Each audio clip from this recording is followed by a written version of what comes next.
Yo, what is up guys, it is Saintsfan. Welcome back to another episode of Monday Mailbox. This is a series I do every Monday where you guys ask me questions either about GTA or gaming in general, and I give you guys either my answer or opinion. And this week may be a little bit short just because there weren't that many questions from last week, but if you guys do have any questions for next week's episode, let me know in the comment section. Also, real quick before we get into the first question, I want to ask you guys, how many of you guys are excited for Call of Duty Zombies? I'm just curious. I mean, I know I haven't really played Advanced Warfare that much, honestly, since it's come out, but Zombies in Call of Duty is you know, one of the most fun things to do, especially with friends. So I'm interested to see how many of you guys are going to be interested, or at least checking that out, because I think I'm going to be live streaming it tomorrow, or maybe even like later tonight when they release. But just let me know in the comment section on that.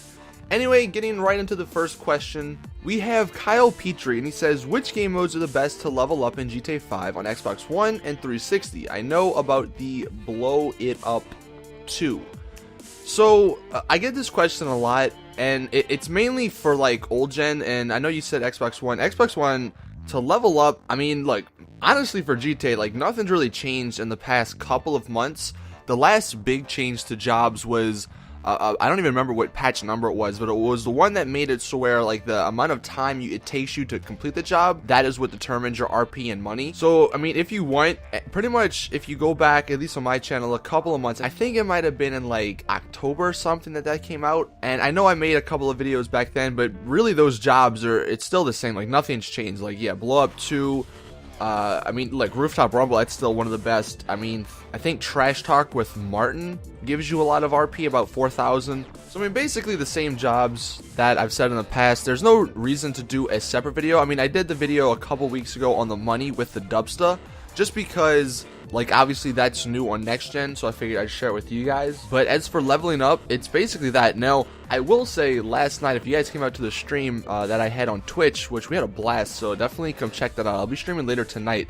But we were doing this game mode, which I freaking love it. It's called Snipers versus Stunners. I don't know if you guys have ever played it, but if you play it for, I think, 7 rounds, and I know that's going to take a long time, but at least if you're like me and you're having, like, so much fun, you don't even realize how much time's going past, you make bank, and you make so much RP. I think, like, it was crazy amounts, like 14,000 RP. Now, granted, I think that was like over an hour or so of gameplay, but I mean, you know, still, if you're playing with friends, having a good time, then what does it matter, you know? But as for the missions, yeah, if you just go back to a couple of months back when I did, like, my RP guide, I think, then you can pretty much do those missions, and it's the same thing on next gen as well. Moving on, though, to the next question, we have Cheyenne M, and the question is, how do you plan for heists? Like, what do you do? So this is a question that I'm sure probably a lot of people are kind of wondering. I mean, there's not like one specific thing to prepare for heists. I mean, obviously we had our heist prep, or I guess we renamed it the Heist Life, that series going on. And if you want to, like, really take heists seriously, then you can get a group of people, you know, pretend to do some heists and, like, get your teamwork and your chemistry and all that stuff, like, really good, I guess. I mean, honestly though, the first thing you gotta do is you gotta find 4 people, because at least for me, I would not want to play heists with random people. You never know what's gonna happen, and if you can get 4 friends on and in a crew together, that's like the first step, I guess. Besides that, if all these 7 vehicles come into online, you're gonna need money. So whether or not you do missions, you do custom game modes like the Snipers versus Stunters I just mentioned, or you do like some of the other things where you sell the Dubsta, stuff like that, you're gonna need a lot of money. So I would start saving up, just gradually go on, you know, GTA for an hour or so, and, you know, sell some stuff, or you know, do some jobs, whatever. I'm not sure if you're gonna need to be at a certain level. I can't remember. I think in one of the leaked codings it said you need to be like level 30, which shouldn't be a problem for that many people. You are gonna need a high-end apartment though, so, like, obviously that's another thing. So you're gonna have to make sure, you know, one of your 4 crew members or heist members have a high-end apartment.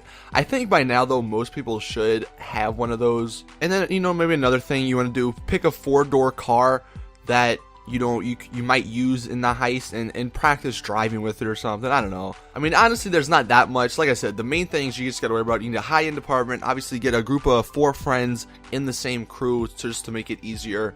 And from there, like I said, basically the only thing you can do is just practice if you really want. That's basically what I would do. Moving on though to the next question from Chain Track, he says, do you think modders will make a mod where you can travel to previous GTA worlds similar to how they did it in Vice City. I'm not actually familiar with, I guess, the mod that you're talking about here, like in Vice City. Unless you're talking about GTA 4, I think there was a mod that allowed you to either go to San Andreas or Vice City. But here's the thing, and this is what I want to let people on PC know. Like, look, I'm super stoked for mods. Like, it's gonna be crazy what some people can come up with. But I'll give you guys another game as an example. So Skyrim on PC is probably one of the biggest modded games ever. And to this day, people still, like, there's a huge following for Skyrim on PC because of these mods. Skyrim came out in, like, what, 2011, I think? So, like, 4 or 5 years ago. I don't know exactly when it came out, but it came out a long time ago. And there's this one mod that is coming out, I think, this summer, that is expanding, like, the world or the map of Skyrim. Like, it's bringing in, like, a new land or whatever. And it's taken these people, you know, years to make. So don't get your, like, hopes up for stuff like this, like, at the beginning. If anything, like, yeah, we'll be seeing GTA 6 news. And then we'll be hearing about these mods that allow you to travel to San Andreas, to Vice City, to Liberty City, to all these places. Like, it's not going to happen within a couple of months. But I do think, you know, somebody will probably do it because that's a huge thing. Like, who wouldn't want to be in GTA 5 in Los Santos and then go to Los Venturas or go to Vice City or go to Liberty City or somewhere else? You know, that'd be awesome. But yeah, it's probably not going to happen. It will not happen very soon. So just keep that in mind. But yeah, I think it will happen. And then finally, the last question we have from Elliot Ashford. This may be kind of a boring question, but do you think Rockstar will ever add working public transport? For example, a working airport. I never really thought about this, actually. I mean, they have taxis in the game and online, and, you know, those are pretty cool. I remember we used to do, like, taxi races where everybody would get in a taxi, and then you would just put a random spot on the map and see whose taxi would beat you or, like, would get there first.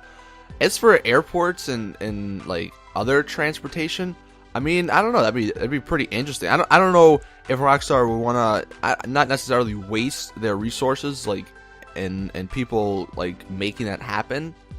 Maybe a mod will make it happen, but I don't know, that'd be interesting. I mean, first thing that would need to happen would be having airplanes, like NPCs, flying and online. So that, I mean, obviously you can't have a working airport without that. So that's, like, the first thing that needs to happen. But yeah, other than that, it'd be cool, I guess. But yeah, I don't think that's, like, necessarily a main priority. But I guess it'd be a welcome and fun feature to the game. But that is it with this episode of Monday Mailbox. Like I said, it's kind of short. But anyway, hope you guys enjoyed it. Like I said at the beginning, if you have a question for next week's episode, let me know in the comment section. Anyway, drop a like if you did enjoy it. Subscribe for more awesome GTA content. And as always, it's your boy Saintsfan.